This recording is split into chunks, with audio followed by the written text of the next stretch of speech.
भगवान जो मुमुक्षु हैं उनके लिए साधना का स्वरूप बता रहे हैं। भगवत्पाद शंकराचार्य भगवान ने कहा ये समग्र गीता का सर्वस्व गीता शास्त्रस्य सारभूतः अर्थः, जितना भी भगवान ने उपदेश किया है कहीं पर भी आप देखें, चाहे आगे चाहे पीछे, साधक को क्या करना है, उस साधना का सारभूत स्वरूप क्या करना है, किसको? तो कहा निःशेषार्थः, जो मोक्ष प्राप्त करना चाहता है, जन्म मृत्यु के प्रवाह से छूटना चाहता है, उनके लिए जो मुमुक्षु है, उस मुमुक्षु के लिए ये साधना भगवान बता रहे हैं। और जो भी आगे कहेंगे या अभी तक कहा है वो किस लिए बता रहे हैं कि मात्र सुनना नहीं है, सुन करके उसको अपने आचरण में लाना है, व्यवहार में लाना है। व्यवहार को छोड़ करके नहीं। कहते हैं कि गाड़ी को आप सीख लो कहीं खुले मैदान में, बहुत अच्छी चला रहे हो, लेकिन लाइसेंस मिलने के बाद भी जब तक आप रोड पर नहीं चलते हो तब तक आप सीख गए हो, इसका कोई प्रमाण नहीं। और रोड पर भी भीड़ भाड़ के इलाके में यदि आप गाड़ी चला लेते हो, अपने को बचा लेते हो और दूसरों को भी बचा लेते हो, अपने और दूसरों को बचाते हुए जो गाड़ी को चलाना है उसी का नाम चलाना होता है। इसलिए व्यवहारिक साधना भगवान के द्वारा उसी रूप में बताई गई कि सावधानी पूर्वक आपके अभ्यास में आ जाए। जब तक अभ्यास में नहीं आता है तब तक बहुत परेशानी होती है। जो गाड़ी चालक होते हैं, नई नई गाड़ी सीखते हैं, तो उनकी आदत होती, दूसरे को देखा तो तुरंत हॉर्न बजाने लगते हैं दूर से ही। कभी अभ्यास नहीं ना, बचने लगते हैं, धीरे चलेंगे, खतरा।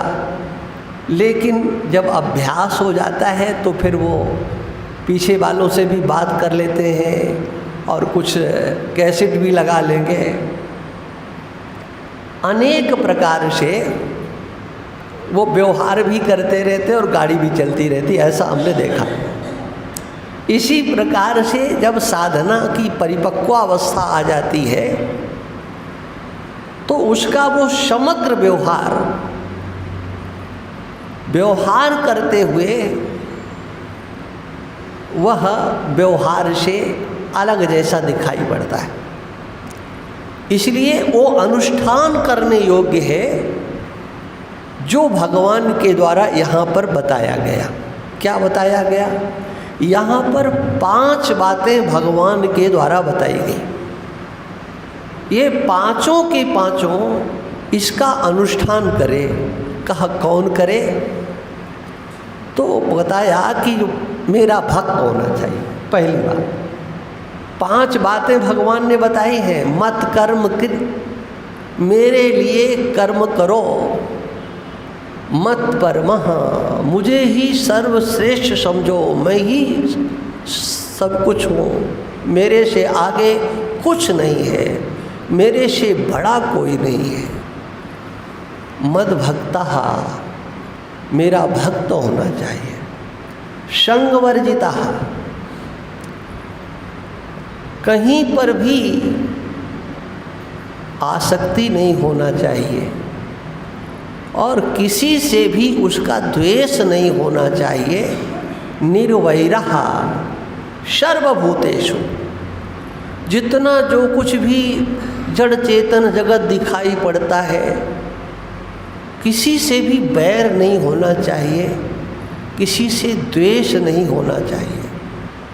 ऐसा जो होता है, भगवान कहते हैं अर्जुन, हे पांडुपुत्र, हे पांडव, यह जो ऐसा है, यह शब्द से भगवान ने, ये सर्वनाम है, यह माने जो, यहाँ पर कोई विचार नहीं करना है कि ये नियम किसके लिए बताए जा रहे हैं, किसी वर्ण वाले के लिए बताए जा रहे हैं, किसी आश्रम वाले के लिए बताए जा रहे हैं, पुरुषों के लिए कहा जा रहा है या स्त्रियों के लिए कहा जा रहा है, नहीं नहीं, जो भी हो। तब ऐसा कोई अगर है इन पांचों को अपने जीवन में जिसने उतार लिया है, ये नहीं कि 5 नहीं 4 ही हो गए, नहीं नहीं भाई, भगवान कहते ऐसा जो मैंने बताया है, हाँ, नंबर से नहीं चलेगा कि 4 है, 4.5 है, 3 है, कम से कम पास लायक तो नंबर है ही, 5 में से 3 लाया तब भी पास है, तो कहा नहीं नहीं, इन पांचों वाला चाहिए। ऐसा जो भी होगा वह मुझे प्राप्त करता है। भगवान ने अपनी प्राप्ति का साधन यहाँ पर बता दिया। जो भगवान को प्राप्त करना चाहता है उसके लिए ये साधना है। मामेति पांडवा, वो मुझे प्राप्त करता है, वो मेरे पास आ जाता है। इन पांचों में एक जो है वो सबके साथ लगेगा, ये ध्यान रखना है। तो 5 मेरे लिए कर्म करने वाला हो, मुझे ही सर्वोपरि समझने वाला हो, भक्त हो, आसक्ति से रहित हो और निर्वैर हो। एक शब्द है मद्भक्ता। ये जो मद्भक्त है ना, मद्भक्त माने मेरा भक्त, मेरा भक्त हो। पहले तो मेरा भक्त हो। बोले हाँ हम भगवान के भक्त हैं, हम भगवान के भक्त हैं। भगवान का भक्त होना बहुत बड़ी बात है। कहे तो हम किसी को भी दें, ये भगत हैं, ये भगवान के भक्त हैं। अगर सामान्य बात ये होती तो भगवान को बार बार या हमारे पुराणों में, शास्त्रों में, उपनिषदों में ये क्यों कहना पड़ता कि भक्ति करो, भक्ति करना चाहिए। अगर सरल होता ना, मेरा भक्त मुझे प्राप्त करता है। भक्त को कैसा होना चाहिए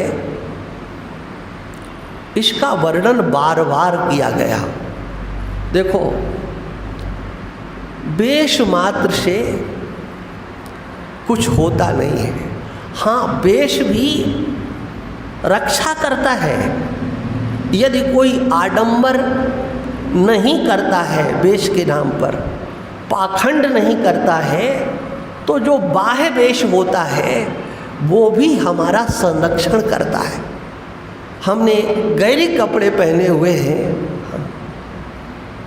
तो हमें सोचना पड़ेगा इन लाल वस्त्रों को धारण करके हम कहाँ जाएं और कहाँ न जाएं। हमें सोचना पड़ेगा कि हम कहाँ बैठें और कहाँ न बैठें। हमें सोचना पड़ेगा कि हम क्या करें और क्या न करें। ये बाह्य वेश हमारी रक्षा के लिए है, हमें मर्यादा में बांध करके रखने के लिए है। तिलक लगाना, माला पहनना, हाथ में सिमरनी ले लेना, ये सब बाह्य परिधान है। लेकिन इतना ही नहीं है, ये भी बात समझ लेना। हाँ, बचपन में एक संत थे तो सुनाया करते थे, अब पूरा तो मुझे याद नहीं है, सुनाते थे तो एक पद हमको उसमें से याद है। वो उनका गीत था एक, छापा तिलक सभी उत्तम है, छापा तिलक सभी उत्तम है, पर ये बाहर के मरहम है। तू अपने उर के घावों में प्रभु प्रेम की दवा लगा, तू अंतर की ज्योत जगा।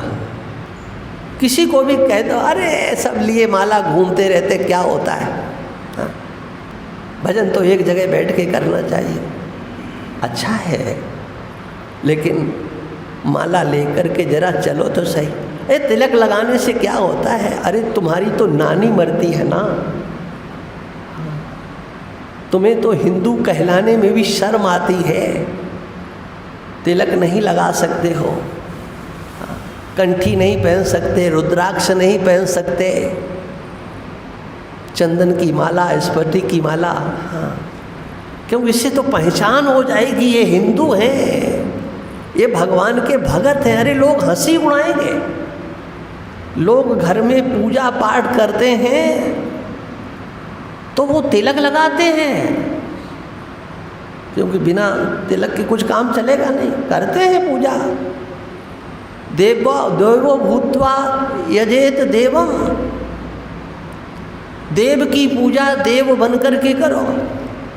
लेकिन पूजा करने के बाद उनको लगता है कि अब तो हमें बाजार में जाना है, ऑफिस में जाना है, तो वो अपने हाथों से वो तिलक मिटा देते हैं। मैंने मिटाते हुए लोगों को देखा है, हाँ, अच्छे अच्छे लोगों को देखा है मैंने, अच्छे अच्छे हिंदुओं को देखा है कि उनको संकोच लगता है, लेकिन ये उन विधर्मियों से कुछ नहीं सीख पाते जो हमारी छाती पर अपनी पहचान बना करके हमारे सामने घूमते रहते। उनको दूर से देख करके पहचान लिया जाता है, ये गौ माता के हत्यारे हैं, गौ भक्षक हैं, हमारी इज्जत लूटने वाले हैं, हमारी मूर्तियों को, मंदिरों को तोड़ने वाले हैं। और वो अपने वेशभूषा से भय उत्पन्न करते हैं, ऐसी शकल बना करके रहते हैं, ये विरूप बन करके, हाँ, बाल रखा लिए, दाढ़ी रखा ली, मूछों को साफ कर लिया। ये भैया ये क्या तरीका है? वो विरूप बन करके, ताकि दूसरा समाज देख करके समझे कि कोई बड़ा खतरनाक आदमी है। विशेष रूप से रहना, अपनी पहचान को प्रकट करना। लेकिन हम सनातनी, हम हिंदू, हाँ, शर्म करते हैं। ये बहुत आवश्यक अंग है। आप जो हो दिखो समाज में भाई, वो 10 होते हैं 100 दिखते हैं, क्योंकि एक जैसे हैं, इधर से उधर गए, तुमको लगता है ये बहुत, वो बहुत नहीं है। होते थोड़े हैं, दिखते ज़्यादा हैं। अपनी पहचान से वो छाए हैं तुम्हारे सामने, आंखों में। और अगर आप भी ऐसा करने लगो, हाँ, तो देखो एक हमारी समाज की दशा बदल जाए, हमारी आने वाली पीढ़ियां हमसे कुछ सीख लें, हमारी संतानें हम उन्हें कुछ बता सकें। इसलिए ये जो बाह्य वातावरण है, जो लोग कह देते ना, अरे बेस से क्या होता है? अच्छा, कुछ नहीं होता है तो जरा पहन के देखो, बेस से तो कुछ होता ही नहीं है, पहन के देखो। हाँ, वर्दी की कीमत होती है। कोई भी चौराहे पर खड़ा हो जाए और हाथ हिलाने लगे, कोई उसके हाथ को देखेगा नहीं, लेकिन वर्दी में खड़ा हुआ एक ट्रैफिक पुलिस का व्यक्ति प्रधानमंत्री और राष्ट्रपति के गाड़ी को भी रोक देगा। किसके बल पर? उसके पास वर्दी है, वर्दी। उसके पास वो ताकत है, वो वर्दी को पहन करके चौराहे पर खड़ा है। और प्रधानमंत्री और राष्ट्रपति को भी उसकी वर्दी को देख करके ये प्रामाणिक व्यक्ति हाथ दे रहा है, इसलिए हमें रुकना चाहिए। सामान्य व्यक्ति के हाथ देने से कोई नहीं रुकेगा, लेकिन हमारे देश का प्रधानमंत्री और राष्ट्रपति भी एक सिपाही के संकेत पर रुकेगा। हाँ, क्या है उसके पास? क्या है? अरे वो भी आदमी है, उसके पास कुछ नहीं है, केवल वो वर्दी, सरकारी वर्दी है। इसी प्रकार से ये जो हमारा बाह्य स्वरूप होता है, ये रक्षा करने के लिए होता है। एक वैष्णव महात्मा थे, तो उनका ऊर्ध्वपुंड होता है, लगाते थे। तो उनसे किसी ने कहा कि महाराज थोड़ा कम लगा लिया करो, इतना पूरा ही माथा। अरे बोले किसी की निगाह कम हो तब भी दिखाई तो दे उसे। हाँ, मोटा मोटा लगाते। हाँ, तो बोले क्यों लगाते हो? बोले ये असली है कि नकली? ये हमारे इस तिलक से पहचान हो जाती है, ये असल का है कि नकल का है। समझ गए ना आप? हाँ, इसके अंदर कुछ है कि नहीं? अगर कुछ दम नहीं है तो वो हमारे इस तिलक को देख करके मुंह घुमा लेगा, हंसकर निकल जाएगा।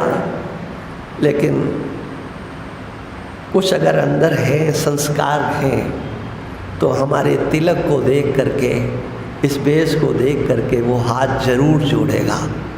हम कुछ नहीं करें, लेकिन हमारा तिलक उसके मुंह से भगवान का नाम निकलवा देगा। हाँ, हंसने वाले भी हो सकते हैं, लेकिन आस्तिकों को ईश्वर का स्मरण कराने वाला,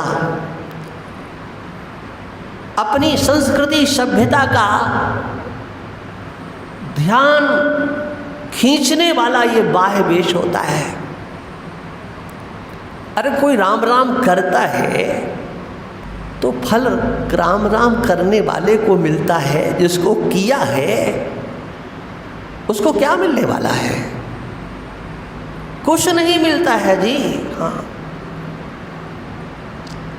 इसलिए प्रणाम करना और नहीं करना, मतलब बाह्य परिवेश भी हमारी रक्षा के लिए है। हम साधकों के, मुमुक्षुओं का संरक्षण करने के लिए है, समाज में पूजने पूजने के लिए नहीं है कि अब तो हमने ऐसे कपड़े पहने, ये तिलक लगाया, ये मालाएं और ये सब, अब तो झुकना ही चाहिए, अब तो हमको प्रणाम करना ही चाहिए। ये कहाँ लिखा है?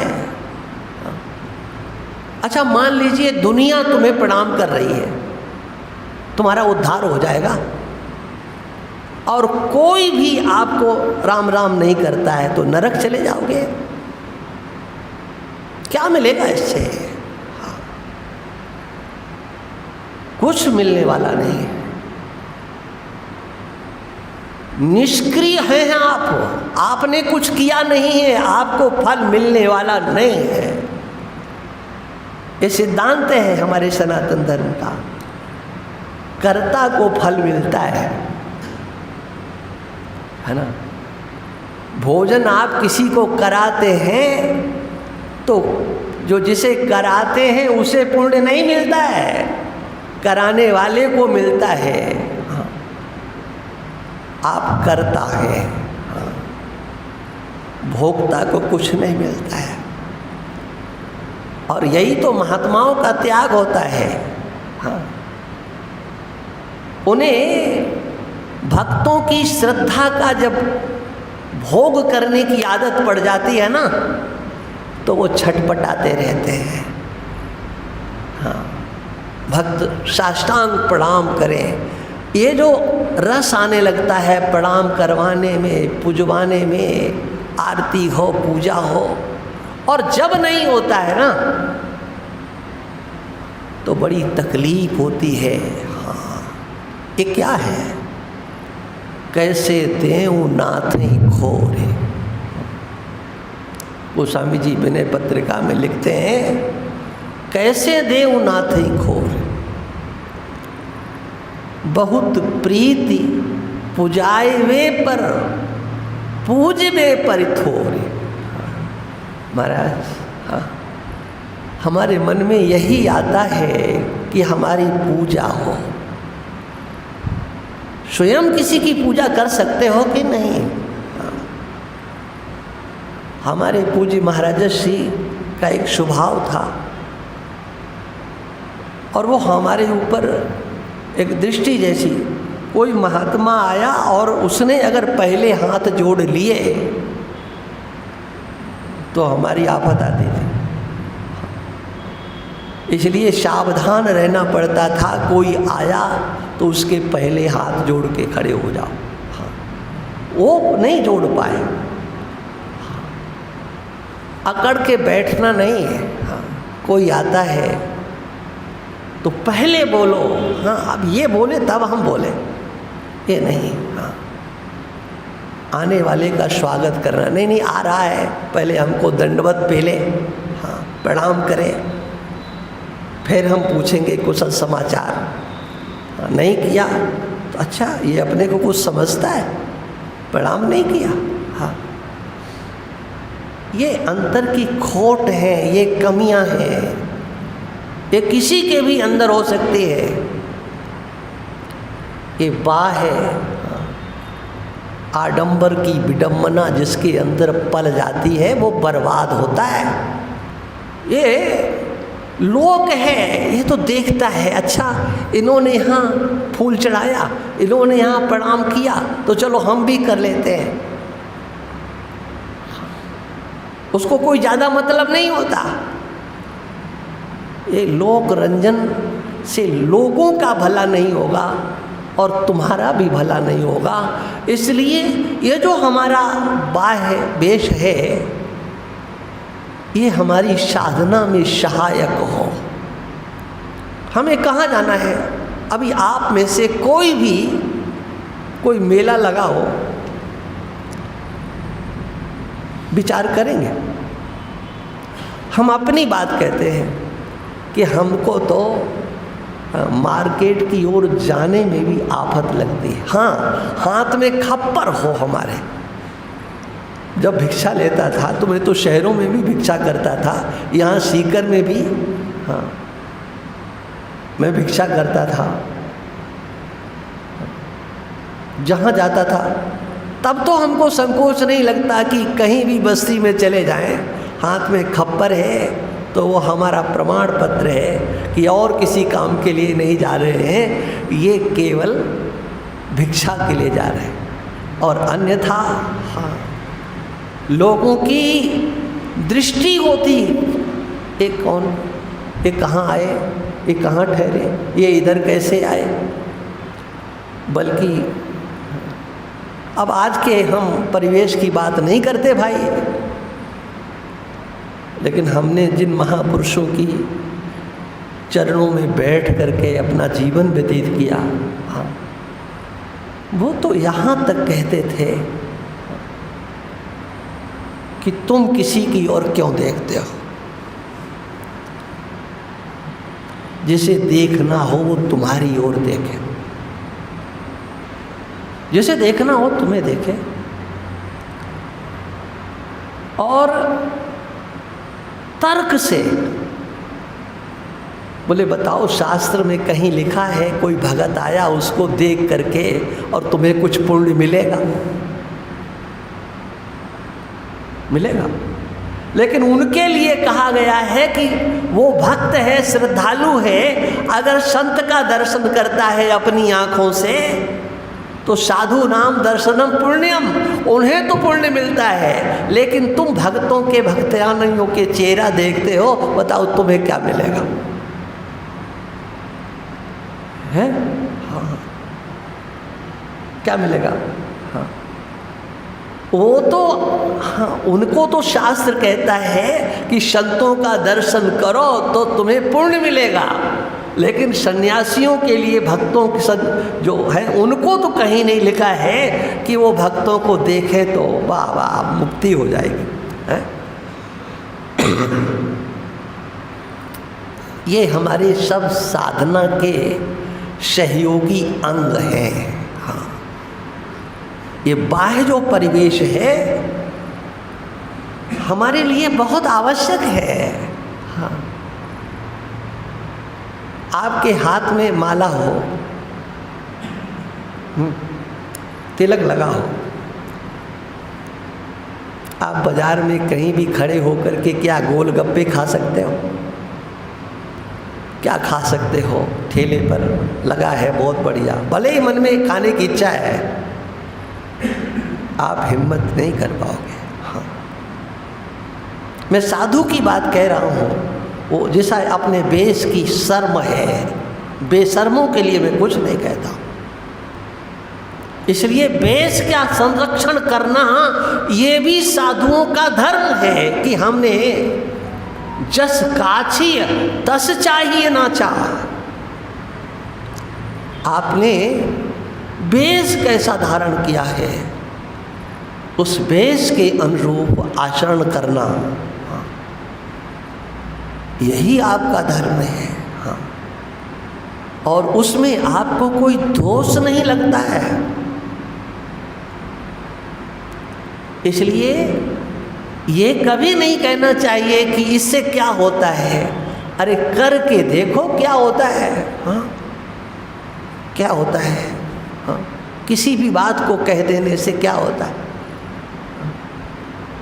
बोले माला फिरती रहती है, अरे मन तो इधर उधर भागता रहता है। ये कह देना तो बड़ा सरल है, लेकिन तुम्हारी तो नानी मरती है हाथ में लेने से भी। जरा लेकर के देखो, निकलो ना बाजार में, जाओ अपने स्वजन संबंधियों में, नाते रिश्तेदारों में, पार्टियों में, शादियों में जाओ और माला लेकर के, अगर तुम्हारे अंदर कुव्वत है तो हिम्मत चाहिए। इसके लिए हिम्मत चाहिए। कहने से क्या होता है? मनुआ तो 14 फिरे, ये तो सुमिरन ना है। एक किसी के ऊपर कटाक्ष कर देना।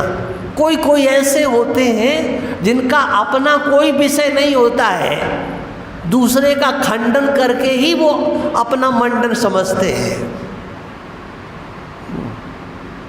अरे इससे क्या होता? अच्छा तुम बताओ, हम करें क्या?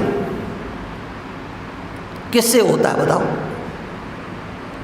कपड़ों से कुछ नहीं होता, परिवेश से कुछ। हम एक नहीं, आपको कितने उदाहरण दे दें कि बाह्य जो व्यवस्था है, हाँ, उसके ऊपर कोई भी टिप्पणी नहीं करता है। हमारा देश आज़ाद हो गया, लेकिन न्यायालयों की व्यवस्था जितनी भी चल रही है वो सब गुलामी की व्यवस्था चल रही है। हाँ? ये क्या है कि जज को ऐसे ही बैठना है, इतनी ऊंची कुर्सी होना चाहिए और इसी ड्रेस में होना चाहिए। वकील को ऐसा ही कोट पहन के जाना है, टाई लगाना बहुत जरूरी है, गले को बांध करके ज़्यादा अच्छी आवाज़ निकलती है क्या है? ये क्यों बनाई गई और किसने बनाई है? इस व्यवस्था पर हाँ, कभी कोई टिप्पणी नहीं करता है। नहीं नहीं, ये तो हमारी वो यूनिफॉर्म है। अरे काय की यूनिफॉर्म है भाई? क्या है इससे? क्या तुम समाज को दे रहे हो? इससे क्या होता है? अब हम ज़्यादा बोलेंगे तो कोई इसलिए बचते हैं कि कहेंगे लो करो इनके ऊपर केस, ये तो इन्हीं के ऊपर बोल रहे। आप हमारे ऊपर कटाक्ष करते हो, इससे क्या होता है? समाज में तुमने कितनी कुरीतियां फैला रखी हैं, इससे समाज का भला होता है क्या? कुछ भला नहीं होता है। लेकिन हमारे परिवेश से समाज का भला होता है, आस्तिक जगत का भला होता है, श्रद्धालुओं का भला होता है, उन्हें परमात्मा का चिंतन हमारा बाह्य परिवेश कराता है, उनके अंतर में त्याग की भावना जागृत होती है, हाँ, कुछ करने की इच्छा होती है। इसलिए बाह्य परिवेश की अवहेलना नहीं करना चाहिए। ये भी लोग कह देते हैं ना, अरे महाराज इस वेश में तो ये तो हाथी का पाँव है, इसमें सबका पाँव आ जाता है, हाँ, इसमें तो कोई भी आ सकता है, हाँ, तो किसमें कोई नहीं आ सकता ये बताओ? आपके नेताओं के वेश में क्या डाकू नहीं है जिन्होंने हमारे देश को लूट लिया? एक खादी के कुर्ते में क्या सब राष्ट्र के संरक्षक हैं? हमारी देश की संपत्ति को इस वेश ने बर्बाद कर दिया, लूट लिया है। क्या दिया है बताओ? आपने संस्कृति को क्या दिया? अपनी बनाई हुई मर्यादाओं को आपने तोड़ दिया, क्योंकि आपको इस राष्ट्र से प्रेम नहीं है, संस्कृति से प्रेम नहीं है। इसलिए हम समाज को देते हैं, हमारा शास्त्र कहता है, चाहे वो वैष्णव संत हों, चाहे सन्यासी हों, चाहे भगवती के उपासक हों, उनकी एक अपनी पहचान होती है, और वह समाज को बहुत कुछ देते हैं। मान लिया कि इस बाह्य परिवेश से लोगों को ठगा जा सकता है, ठगा वही जा सकता है जो खुद ठग होता है। ठग ही ठग को ठगता है, ध्यान रखना। आज तक किसी सज्जन को कोई भी ठग नहीं सका है, नहीं ठग सका। आपके अंतर कोई भी संत हो, मान लो, हम मान लें थोड़ी देर के लिए परिकल्पना कर लें कि कोई ढोंगी है, पाखंडी है, जंतर मंतर करके आपसे कुछ लेना चाहता है। याद रखना, ध्यान से हमारी बात सुन लो। अगर आप मुमुक्षु हो,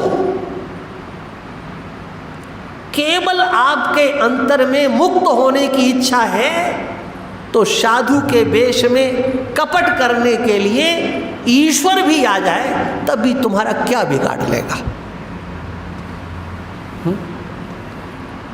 कोई भी है, आप किसी के पास चले जाइए और उससे एक प्रश्न करो, महाराज मुझे जन्म मृत्यु के प्रवाह से छूटने का मार्ग बता दो, भगवान के साक्षात्कार का उपाय हमको बता दो, मुझे इस संसार में दोबारा नहीं आना पड़े, कोई साधन बताओ तुमसे क्या ले लेगा वो, क्या तुम्हें ठग लेगा?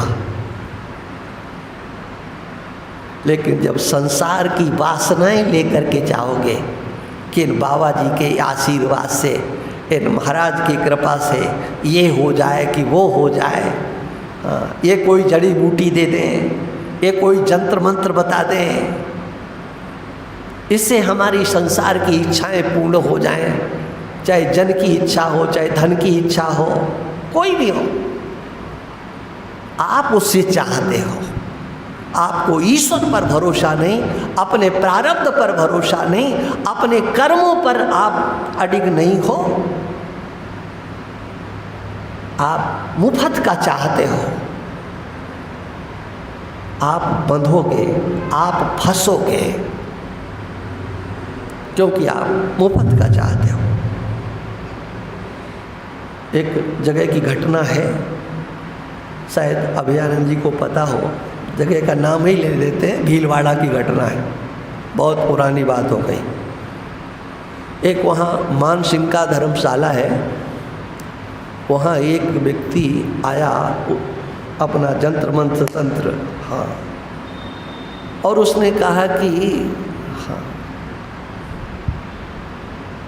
1 तोला का 3 तोला हम बना देंगे। समझ गए ना?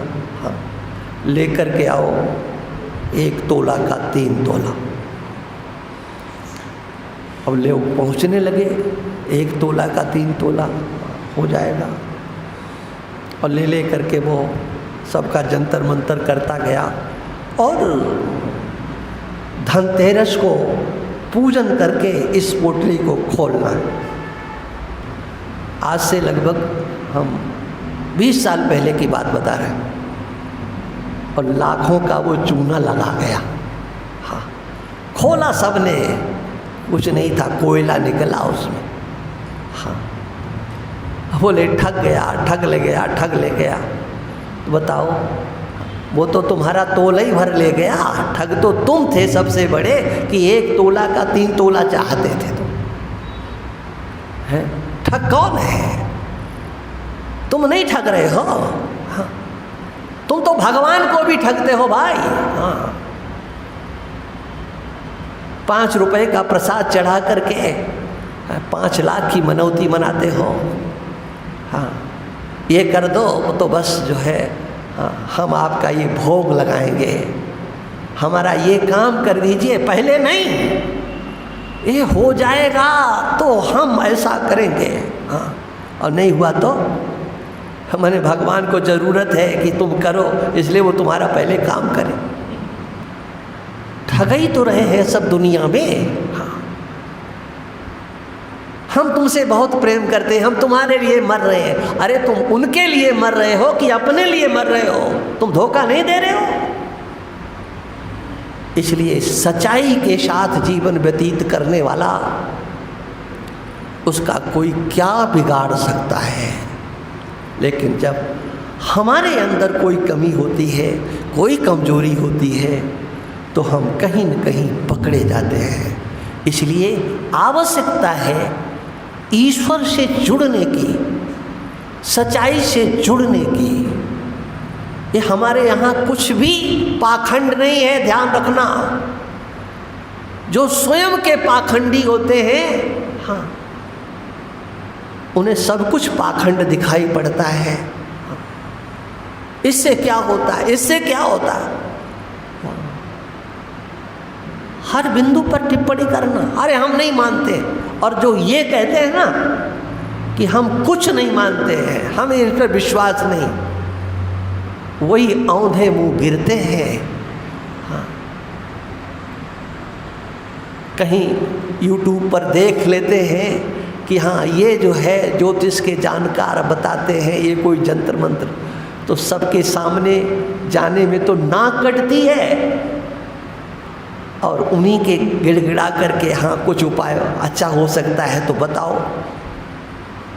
जो कहते हैं हम चमत्कार को नहीं मानते, वही सबसे ज़्यादा मानते हैं।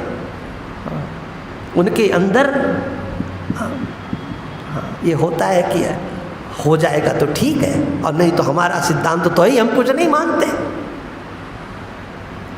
इसलिए हमारे यहाँ पर कोई भी मान्यता जिसका स्वरूप शास्त्र के द्वारा निर्धारित किया गया है, वो हमारे परलोक का मार्गदर्शन करने वाले वो सब बिंदु होते हैं।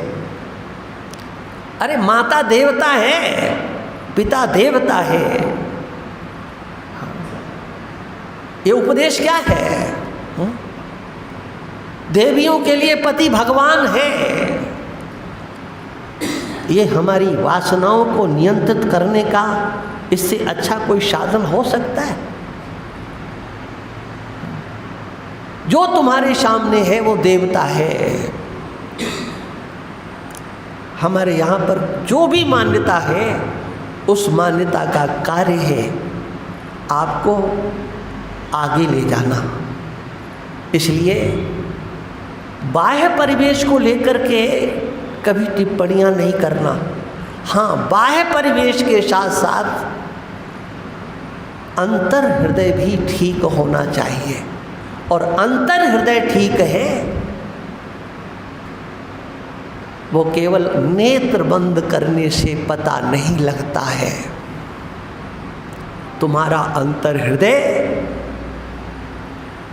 व्यवहार में आना चाहिए, व्यवहार में दिखना चाहिए। और हमारी साधना व्यवहार में कैसे आए, इसके लिए भगवान के द्वारा 5 बिंदु दिए गए। और उन 5 बिंदुओं में जो प्रथम है, जो सबके साथ लगने वाला है, वो है प्रथम, मेरा भक्त हो, मद भक्ता। सबसे पहली शर्त होना चाहिए आप भगवान के भक्त। और देखो 7वें अध्याय में